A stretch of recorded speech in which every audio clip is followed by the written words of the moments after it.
Okay, stream, we are back. Round 9, winning in. This is where it all, it's so important for these players now. On the cusp of day 2, some people already qualified for day 2. They're going to try and win this next round so they can have a better seeding for day 2. Some players are trying to win now to get their spot in day 2, try and get some monetary prizes and CP. This is all to play for here. This is for all the marbles, as they All say. the marbles, baby. Let's go.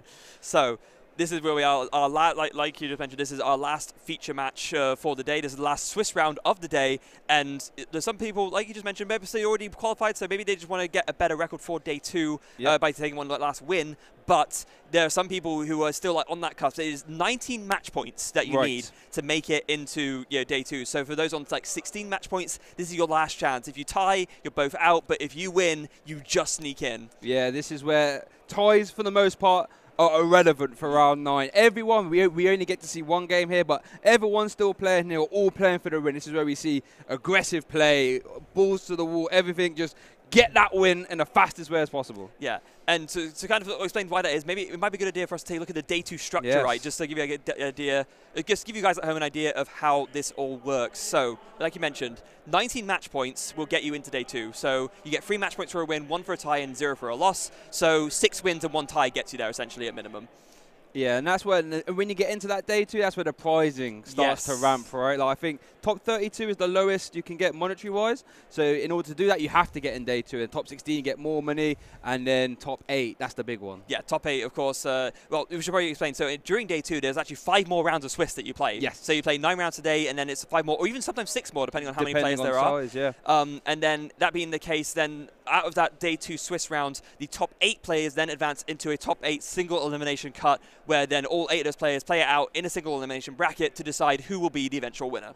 And yeah, when you start seeing, if you have a really good record now, you've won maybe like 8 or 7 rounds, you're going to start thinking, if I want to get into that top 8, you might even start trying to think towards the end, thinking about certain matchups, because when you're in top 8, 1 seed plays the 8th seed, 7 seed plays the 2nd seed. So at that point, it really starts to get like a chess match. Like, who do you want to see in cut? And you start thinking, how do I play against this certain field? And I'm sure these players will even start looking on stuff like PokeStats, trying to work out who made day 2, how many of this in day 2, what did they play, just to try and get a lay of the land.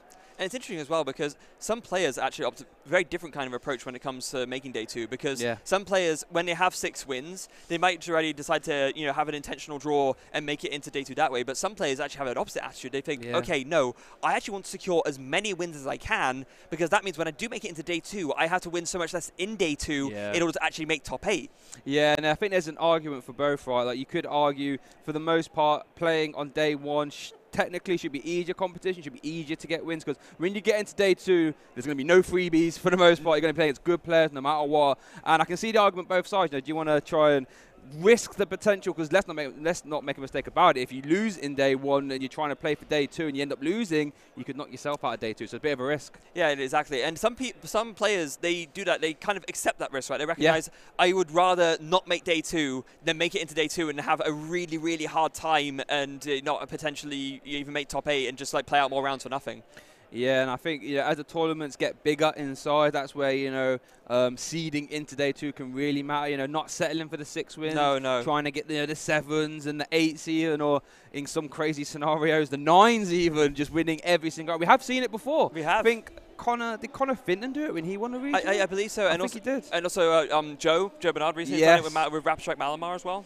Yeah, I think Logan Madden, I believe, went 8 wins, 801 at Stuttgart as well. So at that point, when you have that many wins, it's I don't want to say it's a safe lock-up for top 8, but it's increased odds. Well, definitely not a safe lock-up in Logan's case, because he literally lost all 5 rounds of day 2 after coming in like the top seed. Heartbreaking, but it can happen. Like, anything can happen when you're playing Pokemon trading cards, right? Yeah, absolutely. From such a big win streak to such a big lose streak. I mean, I'm not sure. Would that hurt more than not making day 2? I mean, you got to think, right? If you're coming off such a confidence high, and then suddenly it's just you're a roller coaster, you're all the way up, and then all the way down, going from 801 to top 64 pricing. That's a sharp hit back to reality, I guess, right? Yeah, just a bit. But I mean, that's in the past. What we care about is the right here and the right now. Round 9, the last match, the winning in matches for the last chance for people to make it into day 2. And obviously, it was one thing to decide, okay, do I want to play out for wins when you're earlier on and you're thinking about further rounds. But if you're already here and you're at 16 points, I mean, there's no point thinking about that. You have to win or you don't get a chance at all. So this is like this is the cusp. Yeah, this is like I don't want to say the purest form, but this is where people just all go aiming for the same thing, and they all want to win. Yes. And I've got Benjamin Pham on the left, and is that Magnus Carlsen on the right? Magnus Pedersen. Believe it might be, right? Senior world champion. I believe it's Benjamin Pham. What a matchup for winning in. Oh, my goodness. God, absolutely. It's... and it is Magnus Pedersen. Yeah, that is. Like, was he seniors world champion as well? Yeah, seniors world champion. Don't quote me on the year. I think 2018. I think it's 2018. Goodness, wow. So following hot heels of Jesper Eriksson, of course, another Dane who also won in seniors in 2016 as well. They're cleaned up. And he's playing Mew VMAX. The last time we saw Magnus was back in Stuttgart Regionals, top 8, I believe, with Articuno, one of the first players to bring it over into EU and do really well with it. Against Benjamin Pham, who also did well at Stuttgart, but unfortunately got the 9th place bubble. A fan favourite with the Zoroark box deck. So, yeah, 2 fantastic players here with great finishes and are well known in the community. This is a round 9, everybody at home. Let's get some noise in the chat. Let's go. So 2 huge names here for the winning, and it doesn't really get much better than this. No, it really doesn't. And Gudra V-Star. Yeah, now this is what a matchup this is going to be. We all know about me, right? We all know about me. But Gudra V is not a deck we've seen terribly recently. But I tell you what, Freya, on my break round, last round, I was looking around the top tables and there was a lot of Gudra knocking about. I cannot lie. And I was a bit taken aback, but okay, you can see why, though, right? Yeah, so this is... I think I know what you mean, because I'm fairly sure I saw Stefan playing it. Yeah, Stefan's playing it. Yeah, I believe so. So, maybe it's perhaps something the French players come up with together? Potentially, yeah. Benjamin isn't from France, but, maybe something that maybe some of the European top players concocted together. Who knows? Yeah, and they're like, top player group chats that I'm sure exist, which I'm not part of, unfortunately. So, yeah, let's have a look at Magnus's list then. So, it's a 4 DTE Mew build. Got the Mana Feet in there. Okay. Fearing the bench damage, I guess. 2 copies of Judge. No Marnie. Got a Roxanne, though. Got a Silene. 2 copies of Lost. Only 2 copies of Lost. Wait a minute. Only 2 copies of Path and 2 Lost City and a Collapse. So this is like a... It's like a mini sort of Path package, I guess. Mini Path package. Got the big Parasol. Doesn't really come in useful in this matchup. But let's look at Benjamin Pham's list then. So we all know about Gudra. In case you don't know, it's been a while actually since we've seen it. But Rolling Iron, Water, Metal, Colourless, 200 damage, that is your attack. And during your opponent's next turn, this Pokemon takes 80 less damage from attacks. And that right there is a massive modifier. At 270 HP, a lot of HP going down, and it works perfectly with its V-Star ability, Moisture Star, which lets you just heal all damage from this Pokemon. Yeah, Moisture Star, one of those like super powerful V-Star powers, just being able to heal off all your damage without any like drawbacks either. It's literally just heal off any damage that you have, and so combined with Rolling Iron, give you that extra tank ability where your opponent has to hit an effective 350 damage to knock you out. Right? Yeah. It's absolutely insane. And in theory, any decks that can hit that, Mew can, but because this is a 4 DTE build, there is no Mellow Wetter, which means your starting damage output will always be starting at 190. So making it really hard there for Magnus. And looking at Magnus's list, because in order to try and reset this Rolling Iron, Escape Rope Boss is really good, like we've seen it come up in multiple rounds. But Magnus doesn't even play the cross switches here. No. Opting just play 2 copies of Boss and 1 Escape Rope. So trying to reset that Rolling Iron could prove hard. And also, one extra thing for Benjamin, he's got 1 copy of Drapion. Oh, boy, okay. That Drapion might be sort of the clutch thing here. But also combined with the fact that Magnus doesn't have many outs to reducing the Rolling Iron tanking effect. I think... if you're going to call someone favoured in this matchup, you've got to give it to Benjamin a bit here. I believe so. But then one of Mew's main calling points, why it's been able to hang around so much, even though technically it might not be the strongest of decks, it's just so consistent, right? It will always set up. It will always be using Technoblast turn 2, hopefully. Whereas, Benjamin Pham, as strong as Gudra is, you are going to have to, dilly-dally a bit, get some cards in the Lost Zone. Because this is a Lost Box build, a Lost Zone deck, I should say, as well. It's not an Arceus build. Yeah. So we are going to have to actually set up a little bit here. So it's going to be an interesting 2-and-4 game. I'm not 100% sure who's favoured. So this is going to be some entertaining gameplay. play. Also, I tell you what, right? It looks like Magnus has a very, very strong opening hand. I saw there's one Battle VIP pass being played. I saw another one in Magnus's hand as well. And yeah, looking at Magnus's prizes, they actually prized 2 copies of Mew and one of their boss's orders. They only placed 2, so one Gust for the rest of this game. At least the prizes get taken. And looking at Benjamin's prizes, not too bad, to be honest. 1 copy of Greninja is in there, and then one of the Mirage Gates. He only plays 3, so it could be hard to try and find the other 2. Yeah, but it's also the kind of deck where you can get away with just attaching 3 times manually to power up as well, right? It's not the end of the world if you don't get the attack rolling exactly on turn 2, as much as you would like to, of course. Yeah, that's what you did there, rolling. Get the attack rolling. Okay, that was not even on, that was actually not on purpose. Yeah, come on, come on, we're all professionals. I know what game you're playing. you're rubbing off on me. But yeah, let's. So Mew going first, always a terrifying thing. One thing about the 4 DTE version is that going second, it's a little bit weaker, but going first, you can completely nullify that and get rolling, as it were. 4 Genesects down turn 1. That is one big advantage to the 4 DTE version, that you can get full use of 4 Genesects, letting you just turbo through your deck at a ridiculous rate. Yeah, and also able to get that Manaphy in the discard pile very quickly as well, recognizing it's not going to be relevant in this matchup at all. Just get it in the discard pile, get it out of the way. Now, okay, there's actually one very important thing to note. The other discard was, in fact, I believe, the Silene. That's not really ideal, because one thing that maybe Magnus could have done is use the escape rope and then Silene it back, but not really an option anymore. No, you are 100% correct. They've been able to try and even reuse power tablets. Could have been quite helpful. And doubly so because, I mean, maybe you can get back the Silene later to a Pal Pad, but Pal Pad's actually in the prize list for Magnus. It's anyone he plays. As well, yeah. Oof, okay. So, yeah, not ideal. Like, well, I think not ideal. Magnus obviously has an absolutely, ferocious start in terms of the board, right? But just the discard of the Silene perhaps like a little bit awkward, that's all. Yeah, and then looking over at Benjamin's side, he actually plays 3 copies of Temple of Sinnoh, which, if they stick, could prove devastating for Magnus as well, because Temple of Sinnoh making all those DTs just count for 1 colorless. So they have to attach 2, yeah. Attach 2, or, play another Stadium or Lost Vacuum. But let's go over to Benji. Let's see what he's got here. So we've got, probably don't want to lead the Gudra, actually. It's really vulnerable there in the active. And I don't think, is there even one playable card there outside of boss? No. I don't think there is. Oh, I see dear. 2 copies of Net. I see a Temple. I think that's it. Not like this. Not like this. Now, we have seen 1 switch be played. Is that... Well, wait, the Temple still in play. Oh, wow. That's it. Game 1's over. That is it. Yeah, that's it. Oh, my goodness. We were talked about how important winning ins are and all that jazz. And Magnus being able to just steal one. And that's literally what I said, right? Yeah. Gudra is strong if it sets up, if it gets the stage 1 out, if you get free energy on, and you get 7 cards in the lost zone. Mew, however, very consistent at doing what it wants to do, which is just swing really hard turn 2. And that's exactly what Magnus done. He just stole that game away. Benjamin had nothing. Boss's orders and maybe a couple of defensive cards try and stall, but they weren't even enough. Just attach a double turbo, get rid of the Temple of Sinnoh, retreat, attack, game over. It was just so quick. Like Benjamin, I feel, did quite a lot of defensive stuff there. Boss's order Genesect, put the Temple down to it. The DTs count as just 1 colorless. Magnus just didn't even need to Fusion Strike system. Just had it all in hand. Like, there's your Stadium gone. There's my DT. There's my tablet. There's my Mew VMAX. On to game 2, please. Oh, my goodness. Gotta be feeling happy about that. Yeah. Wow.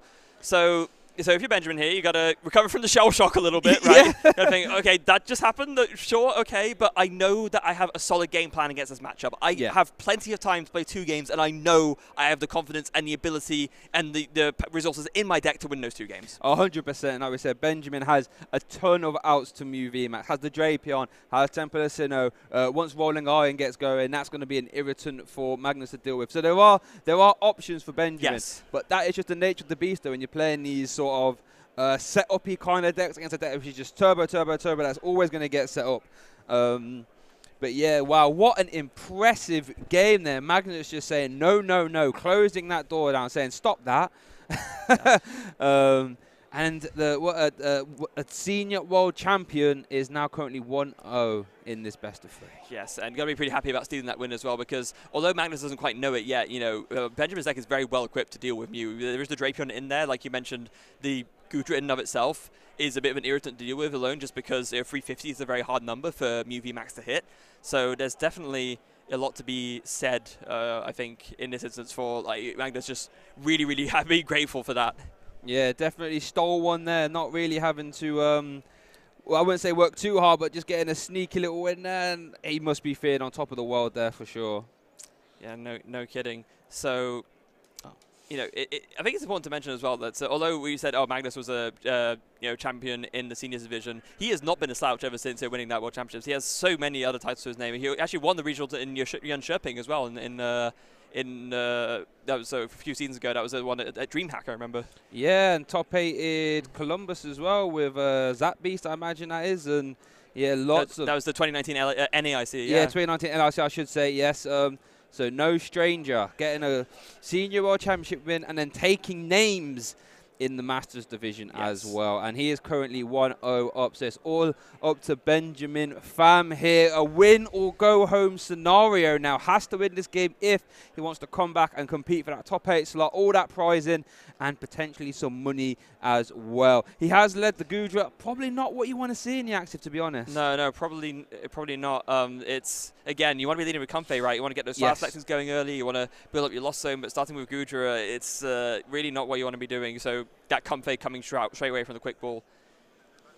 And yeah, if you're Magnus, you have to just breathe a sigh of relief there, thinking, "Whoa, I'll take that." And there's me saying in winning, and you never get any easy ones. And sometimes you do. do. That was that was definitely on the easier side. Let's be honest about it. But one big advantage though, Magnus is going second, and for DTE Mew hasn't really got a lot to do turn one. It's just going to try and set up, hold some resources, and you know, if Benjamin can even try and get a rolling iron potentially turn 2, it actually takes a KO on whatever Magnus can put in the active outside of a Genesect with Oricorio, but that could be a lot to ask for turn 1. Yeah, it could be. Now, actually, very good point to note. Benjamin already has a way better turn 1 than he did last time, so has the capture energy there ready in hand, going to attach that to the Comfey, probably just so that Benjamin can retreat it next turn, and going to use that to grab another Comfey.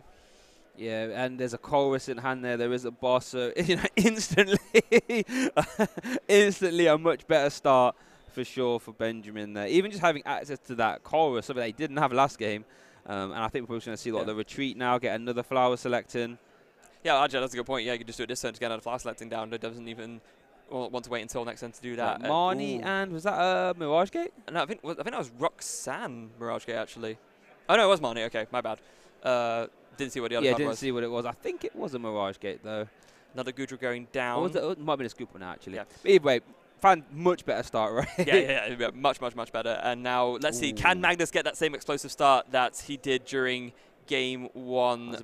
Is he going to do the judge? He's thinking about this is actually quite a strong play here. I like this, because these Lost Box decks we've mentioned before like to grow their hand, like to have all their options, and Judge, a real disruptive card. You could argue even more disruptive than Marnie in some scenarios. Both players shuffle in their hand and both players get 4. How does it differ to Marnie? Marnie puts all cards to the bottom, so there's no chance of either player drawing them back, which you could argue is better in some scenarios, and sometimes it's worse. But either way, giving Benjamin a 4-card hand to start his next turn. I want to point out something, though. I mean, the fact that Magnus had to do that after attaching a DTE, these 4 cards, he'd be very, very good. Yeah, no, you are correct. You know, Quick Balls, VIP Battle Passes, Cram, these are all potential outs, but needs to draw them here. Here we go. Benjamin just, like, pushes the deck back to Magnus' side. Let's see, what is there? Oh, is that an Ultra Ball? No, I didn't see any ball search.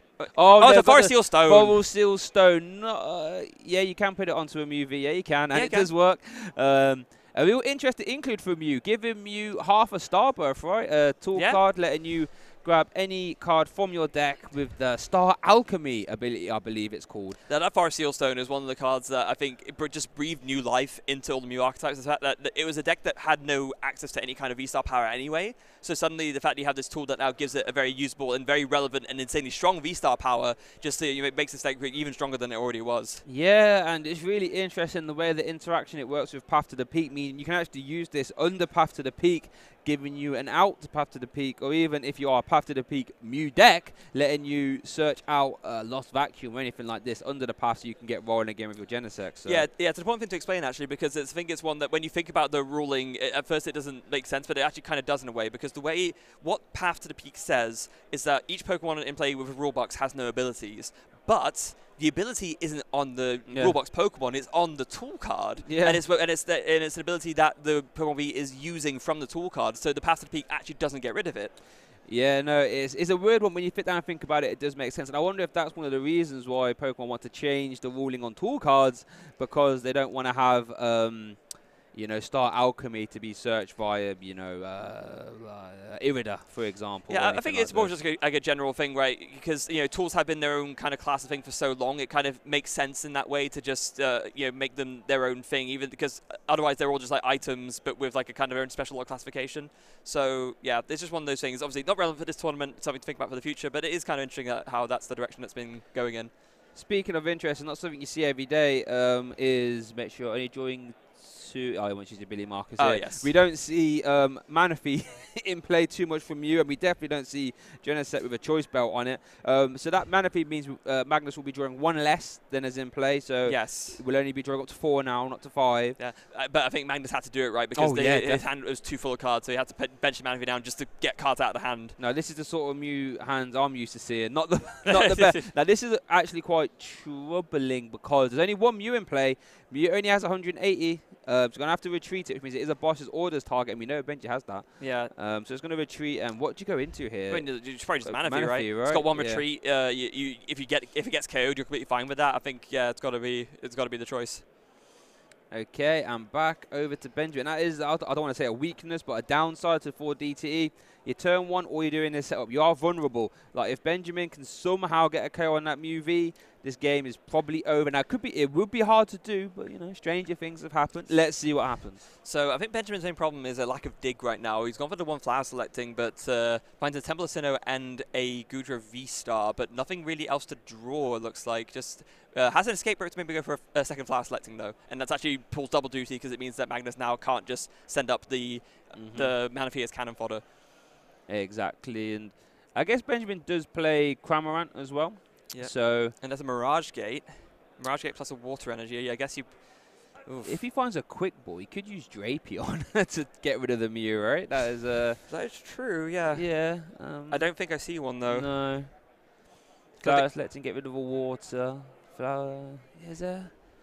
Has he played the chorus yet? There was. Oh no, it got judged away. Yeah, didn't exactly. It? Yeah. Oh, sorry, I forgot. Yeah, it got judged. Yeah. No. So the judge has come in handy a little bit here. He's bought some turns, I believe. Yeah. Gosh.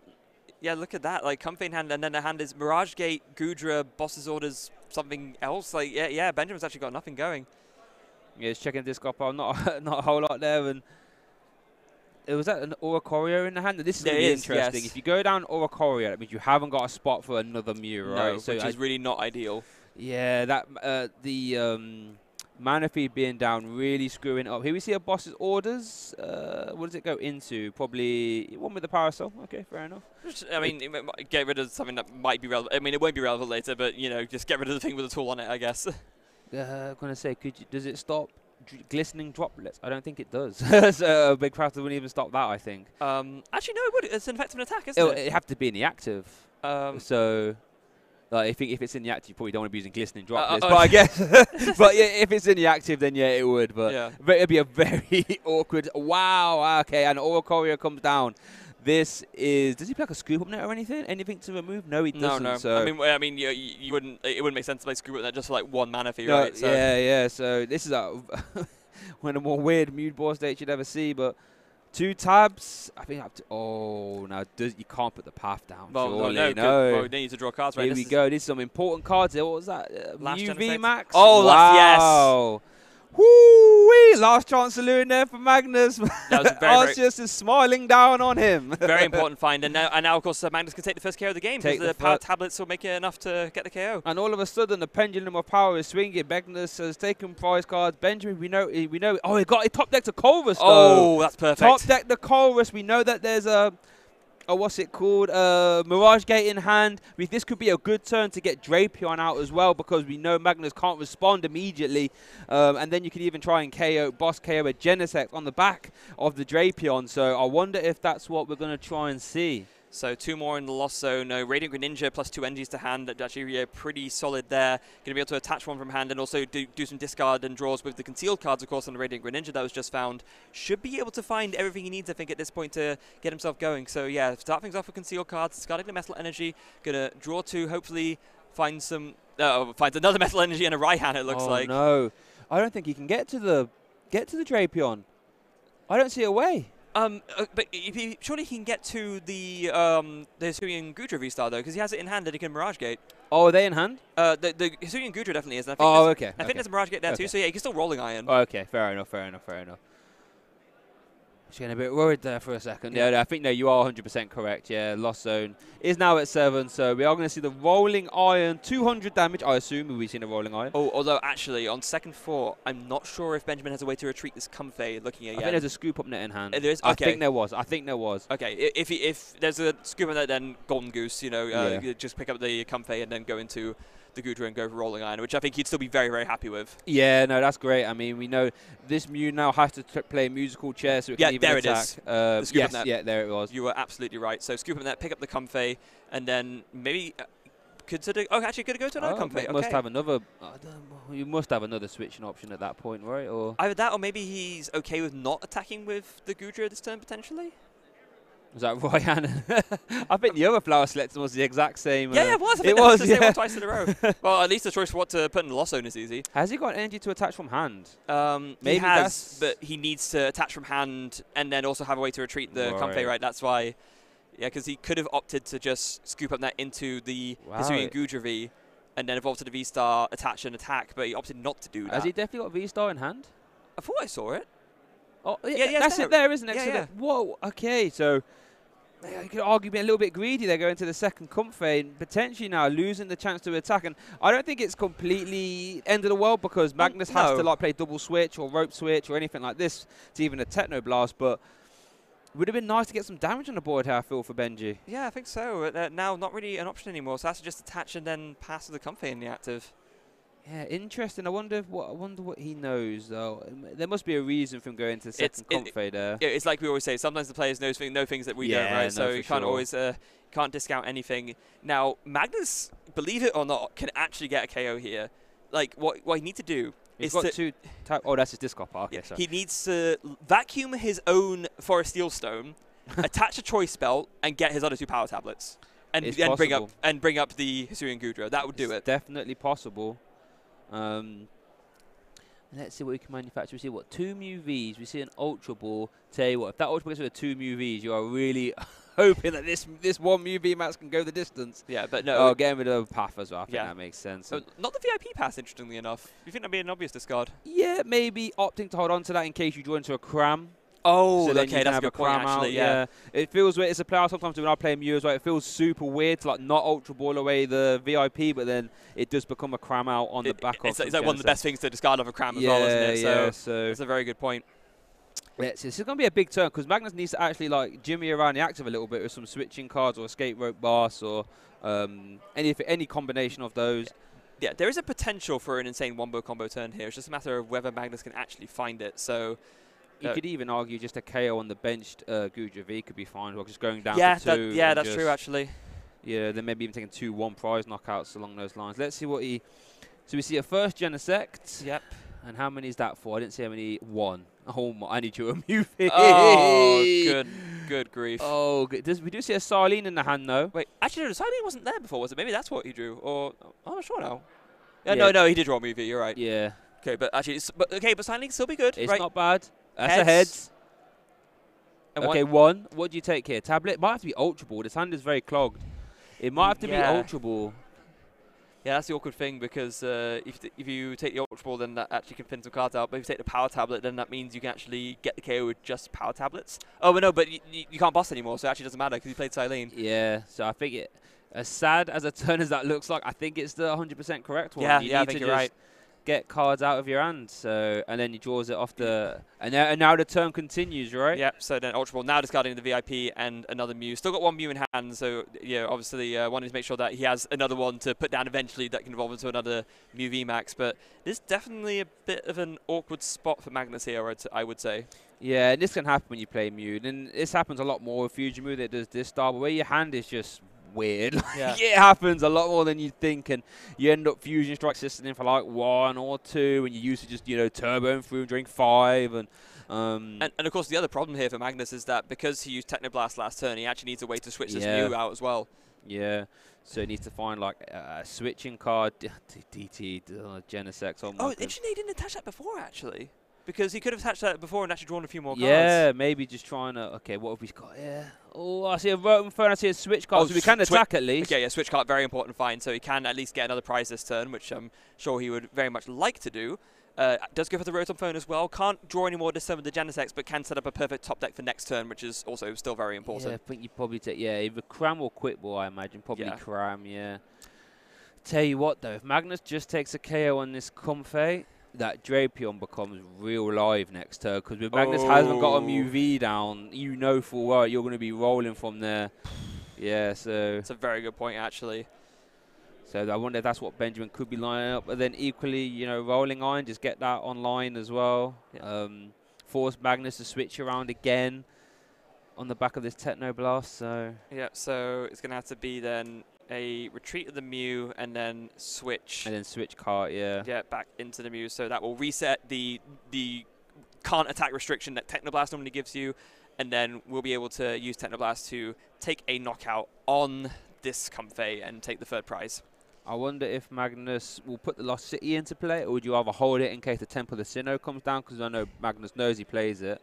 So both for the Temple of Sinnoh and also, I mean, Magnus doesn't necessarily know that Benjamin is playing Drapion yet, but it's something that you definitely want. Oh, that's a fantastic point, actually. Yeah.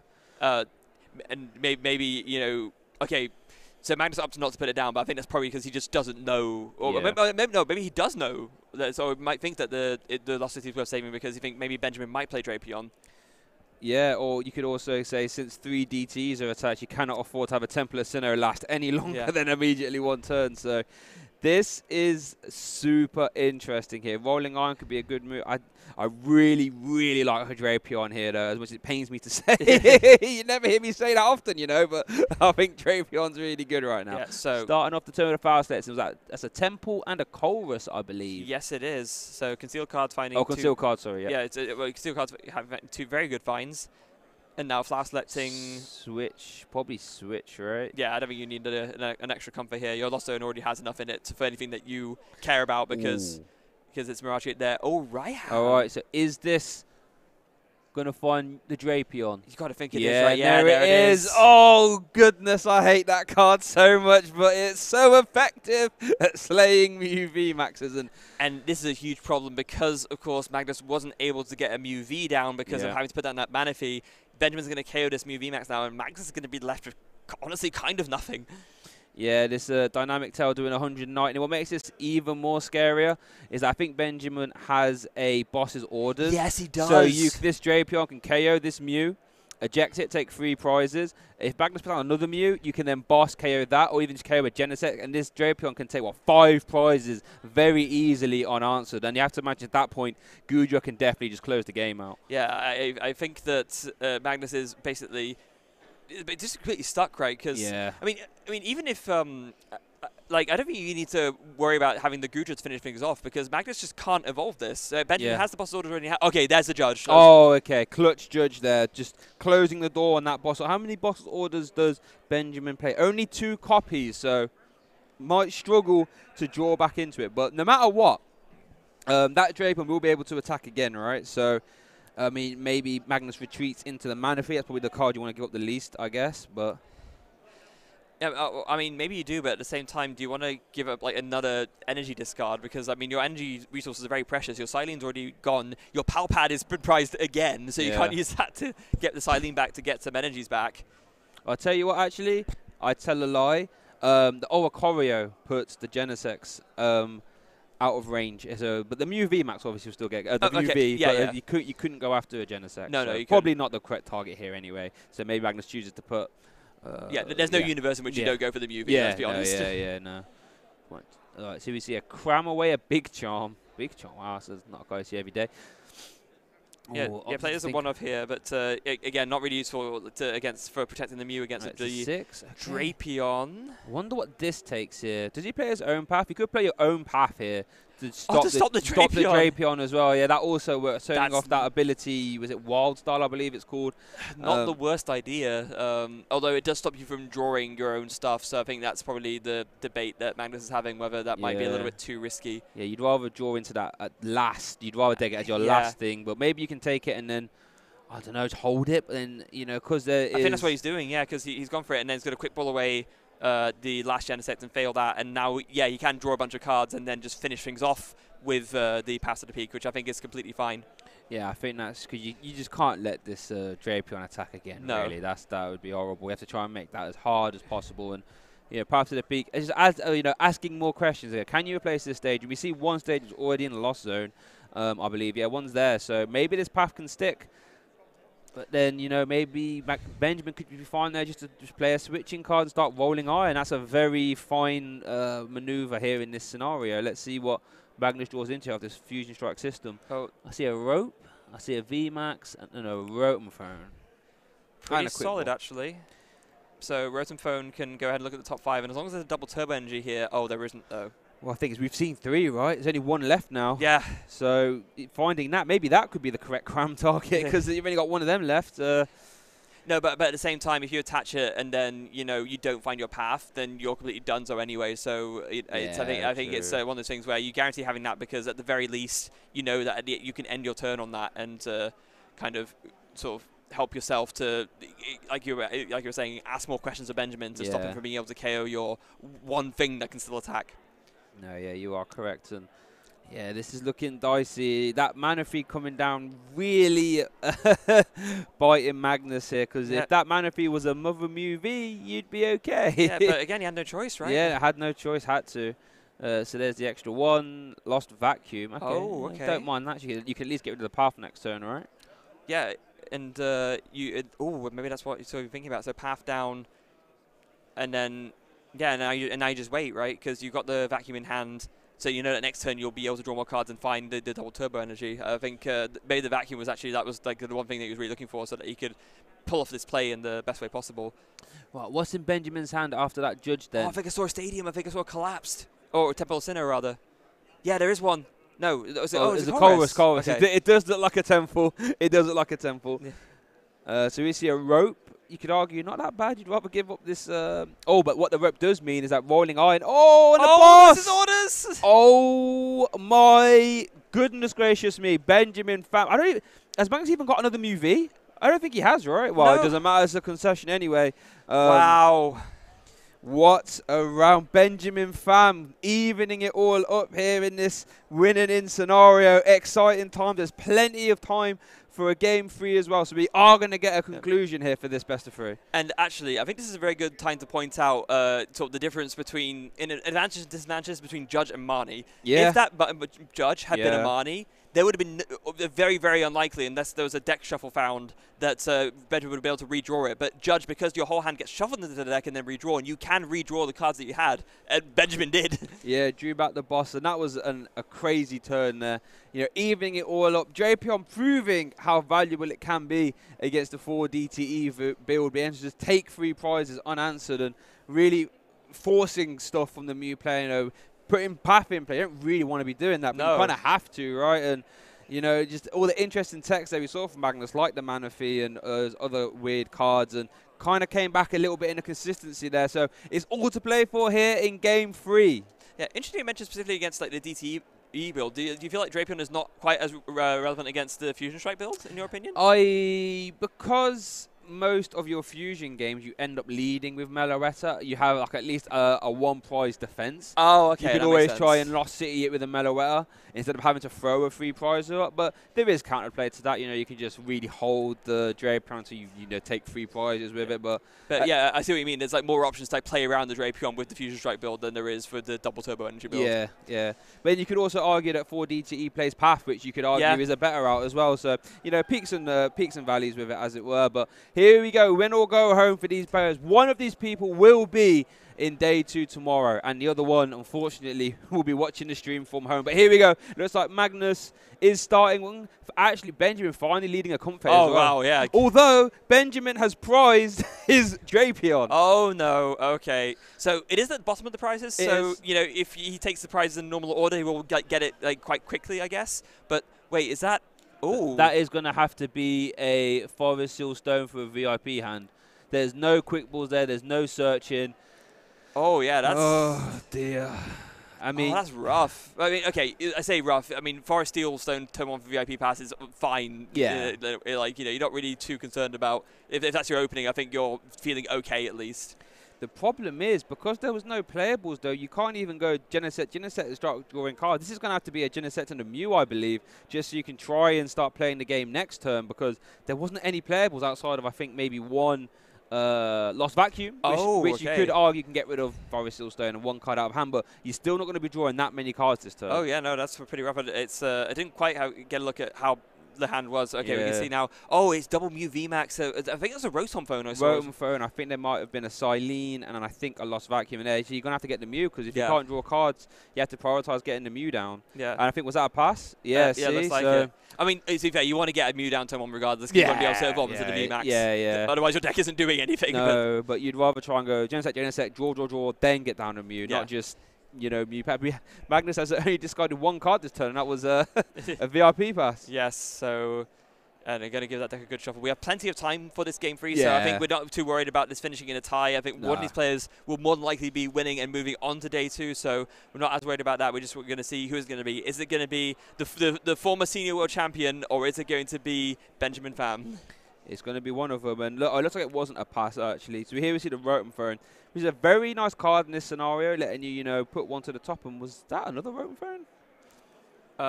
From the Rotom phone. No, I don't think so. Or maybe it was actually.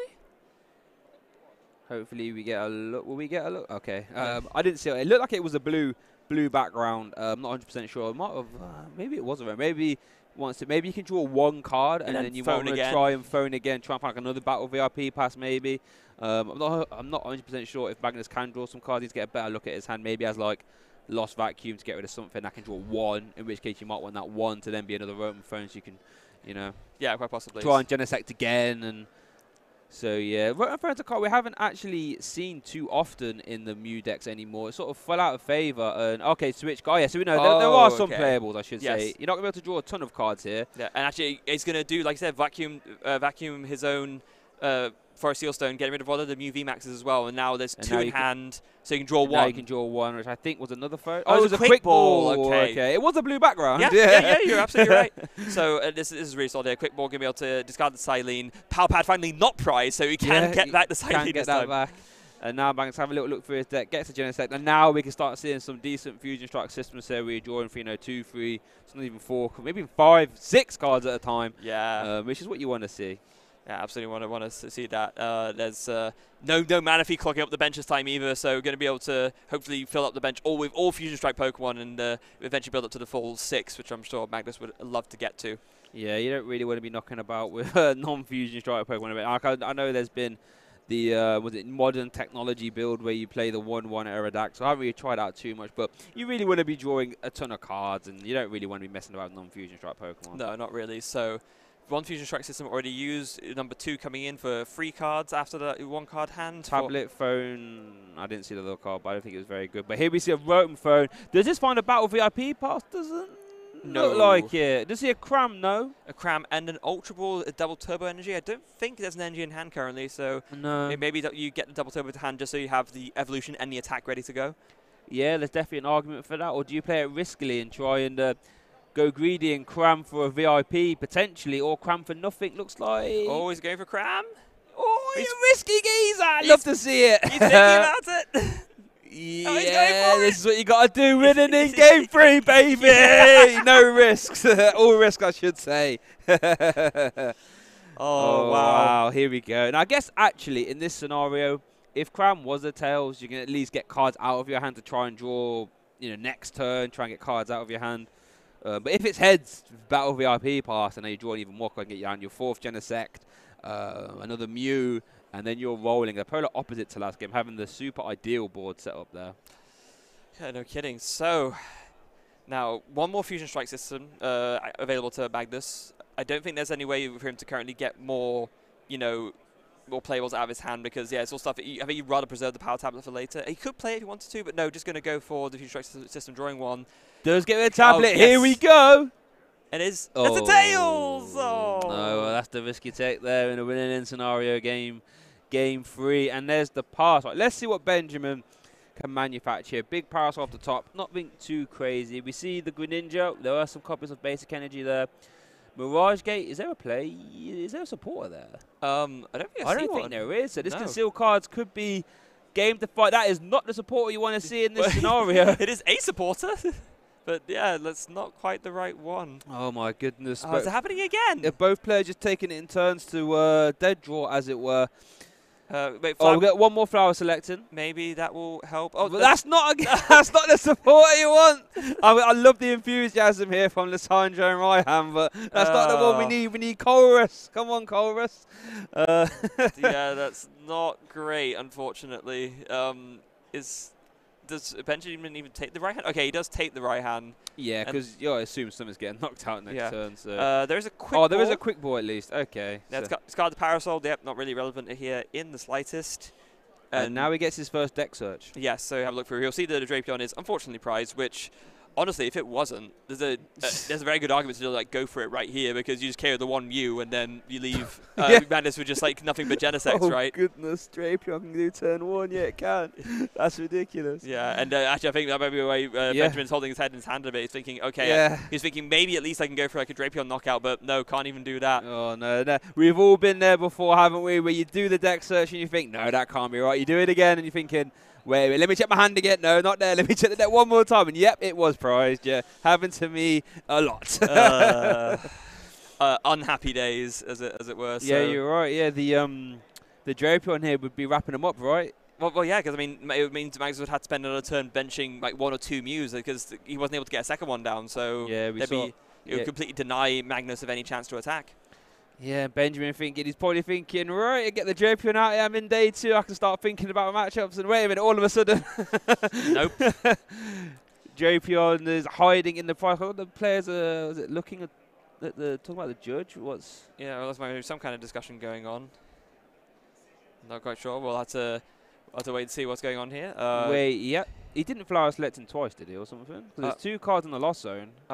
Oh, that's a good point. No, he did flower select him twice. Yeah, no, yeah, you absolutely did. I just realised. Oh, I think, yeah, because how else would there be 2 cards in the lost zone? Yeah, that's a good point. Yeah, I think, yeah. Yeah, no, that's absolutely, yeah. I literally think back into myself and think it happened twice. Yeah. I think from the camera angle, I think I assumed that surely there must have been like another one switched out, but now obviously look at the board state, it's clear that there wasn't, right? Oh dear. No, there's no other way. Yeah. I mean, there's a comfy there. Did the comfy maybe get put into the loft zone by accident, or I'm not 100% sure. So it looks like the judges will be trying to work that scenario out. So, well, let's just rewind from there for a second. So now we see the Drapion is prized. What do you think is Benjamin's game plan now? So this is what I was just thinking about because, I mean, you could get a Gudra V and put it down, but then that seems like such an easy target, right, to pick off from like the Mew. You just evolve, attach, boss's orders, and then you only need like one power tablet to get the KO. One tab, yeah. But it looks like the issue has been resolved quickly, so we're going to get straight back in. It looks like the Comfey has been returned out of the lost zone, so I think maybe the Comfey got put there inadvertently. Maybe that might be what's happened. Yeah, well, this is the resolution I've gone to anyway. Yeah. Now there's a second Comfey down. Now we can go for the second flower selecting. Yeah, what is that? Temple and Mirage Gate? Oh, Temple and Capture. Yes. Okay. So nice to see that was resolved and hopefully nothing crazy happened. You don't want a win-in scenario to go out on some silly things like this. So either way, we are back in the action here, and here we do see that Gudra come down, and you're right, that is an easy boss's target. Yeah, and I guess maybe the saving grace for Benjamin is that Magnus is currently, not working with a whole lot. I mean, he's only got 4 on bench so far, but he draws a Mew for turn. He's got the power tablet in hand already and a Mew. Oh, no.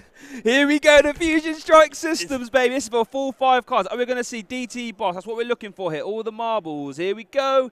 There is an Ultra Ball, so the turn continues at the very least. Yes. We can't really be putting that path down. I think Oricorio is fairly safe to put down. I mean, you can make the argument to Ultra Ball for the 4th Genesect here, just to go on a mad one.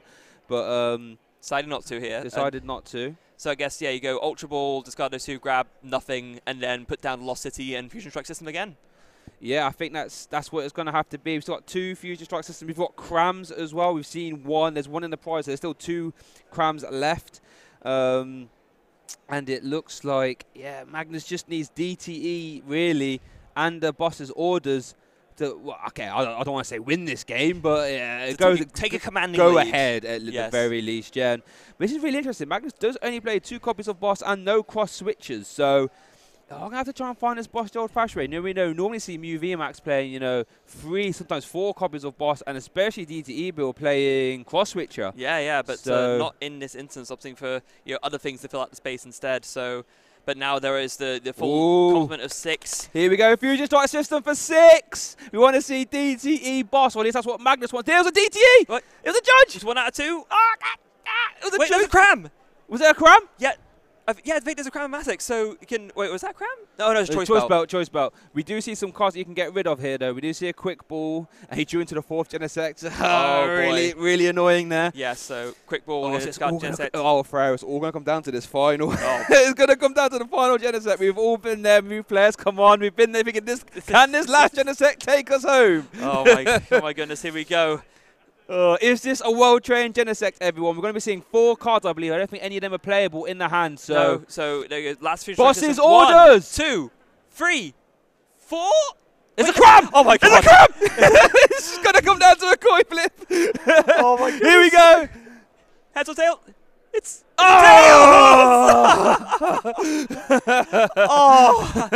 After all that as well. Oh, I almost fell off me chair, Stream. You can't see me. I almost fell off. Oh my goodness. And there you can see the potential downsides of only playing 2 boss. It just makes it... Oh, there was actually 2 copies of Cram Prize, but it just makes it so much harder to draw into it, and boss is so good when you're an aggressive deck. Also, I just realized why I got confused. It was a judge that I saw that was the orange background card that I thought was the Cram earlier. The backgrounds are throwing us off. Yeah, exactly. So yeah, going to be a judge instead. Still a fine play. I mean, you cut down Benjamin's hand size. You're going to draw some more cards yourself. You're taking a KO on a Comfey, which still cuts off some of Benjamin's dig engine. So it's not a bad turn by any means. No, and I guess you are even lost zoning this Comfey, which has downsides and upsides. Upsides meaning it's removing potential draw from Benjamin, but you're actually helping out his mini game of getting 7 in the lost zone. So. And you watch this judge get a boss. You watch. Is it? And it is, it's there, I told you. See, I've played Mew enough to know how this game goes. That's always how it happens. Every single time. Every time. I called it, see, I know. Oh my goodness. If that was me now, I'd be like, yeah, okay. All right, Cyrus. Okay, mate. Couldn't show up a little bit earlier, no? Nope. Okay, right, well, let's settle down now. Settle down. And here we're going to see a Techno Blast. But you could even go for a Psychic Leap here, actually, and not have to Techno Blast here. Because you played a tablet. You did play one at the start of the turn. So you can use... You definitely did, Magnus. I know, I know that's what you think. You definitely did. It was right at the start, right? Right at the start, yeah. So definitely played one tablet. So you can Psychic Leap here. Take the KO, not have to maneuver around the active. Yeah, and that's really good, right? Because it means that next turn there's one less thing that you need to be able to attack again. So yeah, you can just go for the Psychic Leap, and I believe that's what Magnus went for. It's hard for us to tell here, but I think so. If he was checking the power tablet, I imagine they're probably just trying to work out here. And yeah, but obviously not going to shuffle the Mew VMAX back. No, definitely not. Right, what's Benjamin got off this judge then? Ordinary Rod, Rope. Chorus, good start, and a V-Star. Oh, yeah, that's actually a pretty good judge. Yeah, wow, that's judges. Judges on Benji's side there for sure, huh? Mm-hmm. All right, let's have a look. What is this Chorus getting here? A Comfy. Oh, there's a boss as well. Raihan, that VIP bypass is always getting sent to the lost zone. Yeah, it does seem that way. Interesting decisions here. I think it's got a V-Star in hand, so does the V-Star yes. go? Yeah, V-Star I think it does. Yeah, I think you need to. So that's now going to be 5 in the lost zone total after that Comfy got lost zone from the lost city. So it only needs 2 more to find to be able to trigger the Mirage Gate. And we've got Flower selecting here as well, so that's going to go up to 6. Yeah, if you can find another Comfy, you've got escape rope to throw that into the active. And although one downside to the escape rope, I was going to say resets Technoblast, but Magnus didn't use Technoblast last turn, so that is not relevant. That is not relevant. So what have we?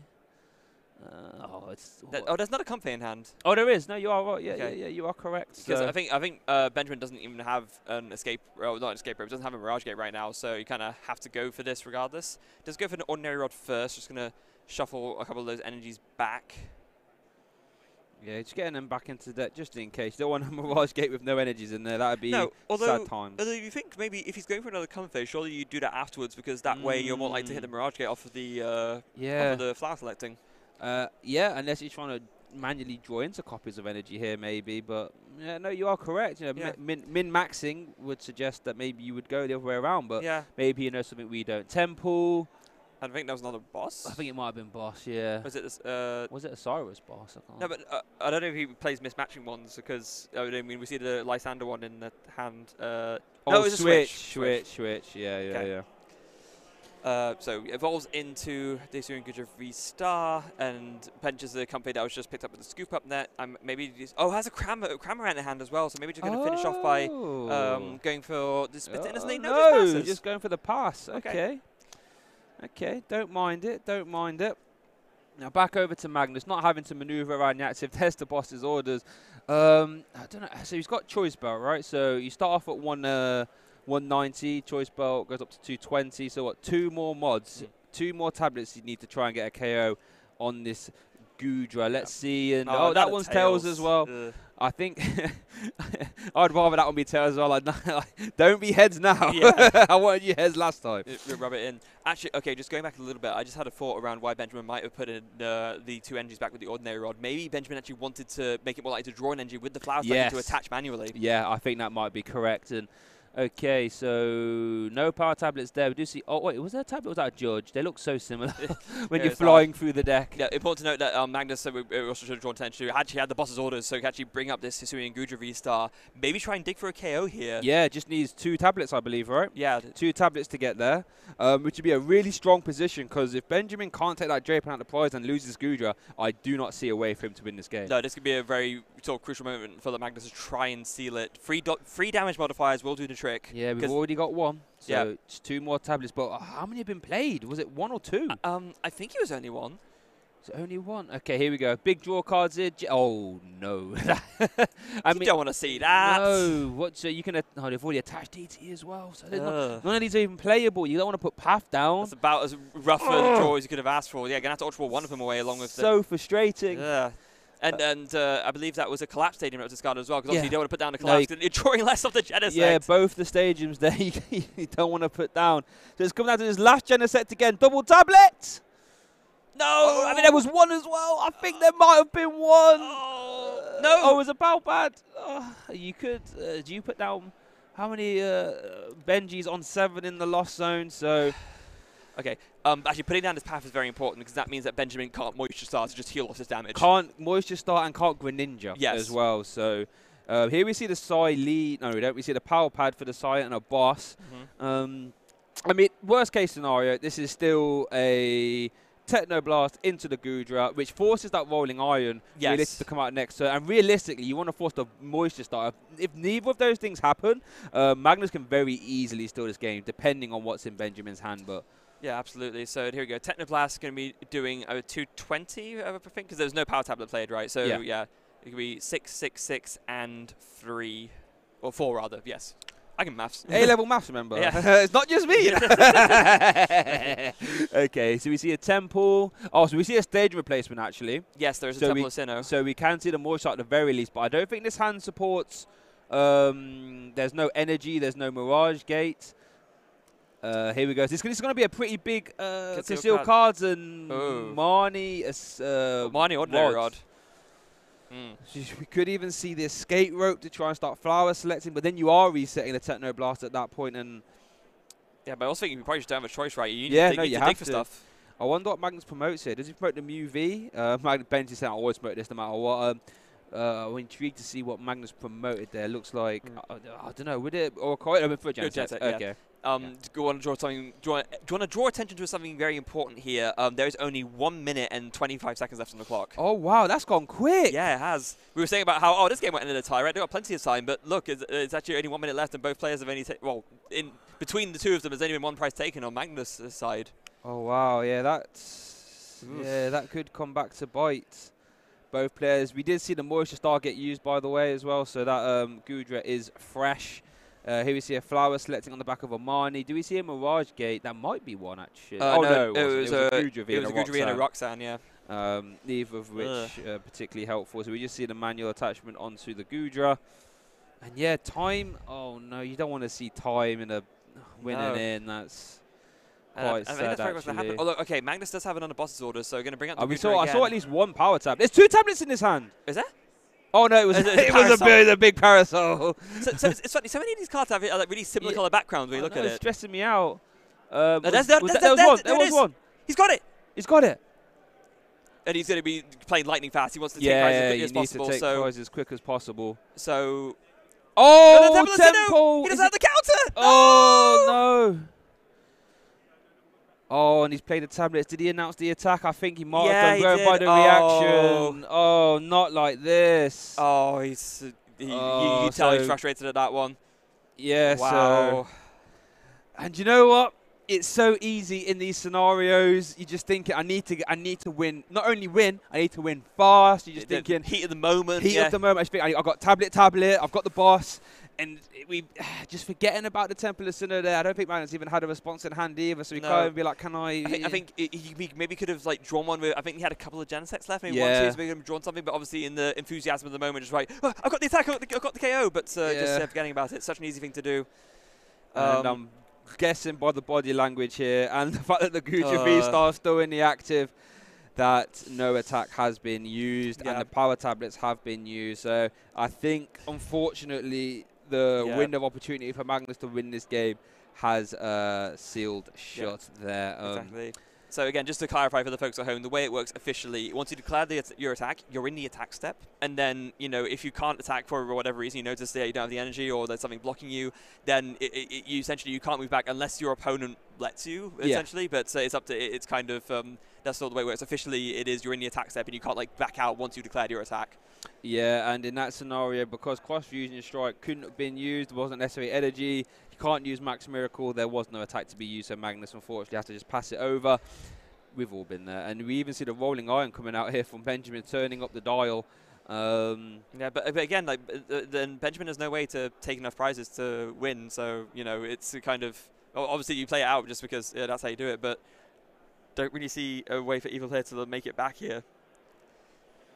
Yeah, no, I don't really see a way either. You can tell Magnus's body language. I don't think he has many playable cards here. He even got a big charm. There's a boss. And we can see time has been called. And I mean, from the body language, it kind of it's Magnus. You can just imagine saying, I don't think there's anything that can be done here. It's a tie. And they're gonna. Something funny must have been said. Yeah. Not sure what it is, but yeah, it looks like, was that just a pass? Yeah, it was. Yeah, just saying. Is Magnus saying just have it? The way it's. I think that was the last turn of time. Oh, so they're kind of just playing it out. Yeah. But we'll get clarity on that because it does seem like it's. And that's when these players basically agrees to concede. There's you can't do that. You can't do that, but unless that happens, then there's no way that this game ends in an official way, I guess, in a way. Yeah, it looks like maybe they're trying to work out, if there was enough time, who could have potentially won. That's why maybe might have been looking for his deck potentially. But I couldn't call who was going to win that game. No. I'd argue. I think Benjamin Fan might have been in the driver's seat there, to be honest, but. Wow, and that's how it goes. Yeah, a bit of a shame, bit of an anticlimactic ending in a way after all that as well.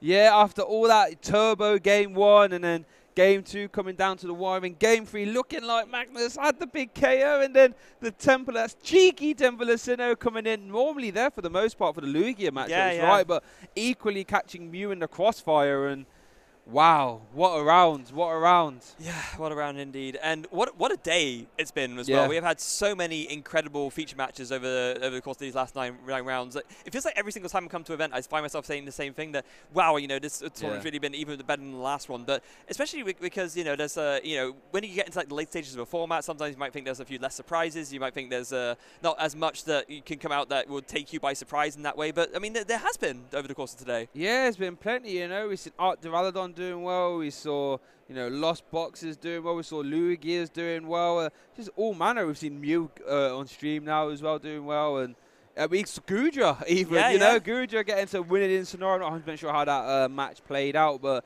as in regards to result. But, yeah, all just manner of stuff. And I saw a lot of Gudra. You mentioned Stefan Ivanov, I believe, was playing it as well on top table. So, yeah, who would have thought the end of a format would be so entertaining? Yeah, I mean, it goes back to something we were saying at the very beginning, right? Sometimes when it comes to a format that is more mature, you would think that there wouldn't be anything new to come by because everyone's thought of everything, so you kind of know what all the qualities are. But because you know what everything is expected to be, that is sometimes where the surprises can develop, because people can cater their decks in a way such as if they know what they're going to go up against, they can add in certain text for specific matchups and give themselves the edge. Exactly that, and that's what we've been seeing, you know, those sort of people who are predicting the meta well and predicting, you know, card counts and reacting to past results to San Diego and being like, oh, maybe this will work more. Like we saw the Lugia decks now playing the Raikou and the Snorlax even, just to try and improve matchup against Lost Box and stuff like this. Really coming in handy and rewarding those players. Yeah, it really, really is. So what would you say was your favorite game over the course of today? My favorite game? Wow, okay. That last one was that last one was pretty entertaining. For sure. Trying to think what other mad ones did we have. What about yours? Well, I'll have a think. Do you have one? I'll try. Okay, I know this is like for a really silly reason, but it was really... No, not for a silly reason. It's all a personal reason. It was maybe really happy seeing Jake against Paul on stream. Oh, yeah. I think that's my one. We just having the constant, I won't say threat, but the Cryoga lurking. Proper to and backwards game. Unfortunately, I think that one ended in a tie as well, but... super entertaining to watch that one, I believe so. Both good friends of ours as well. Yeah, exactly. It's always nice to see that. That's going to be all from us here from day one. We really hope you enjoyed the coverage today here from the Liverpool Regional Championships for the 2023 season. I've been Freya Pierce. He's been Shea Burton. And we will see you guys tomorrow. We're back for day 2 bright and early, so go tune in tomorrow. That's it, yeah. See you tomorrow, guys.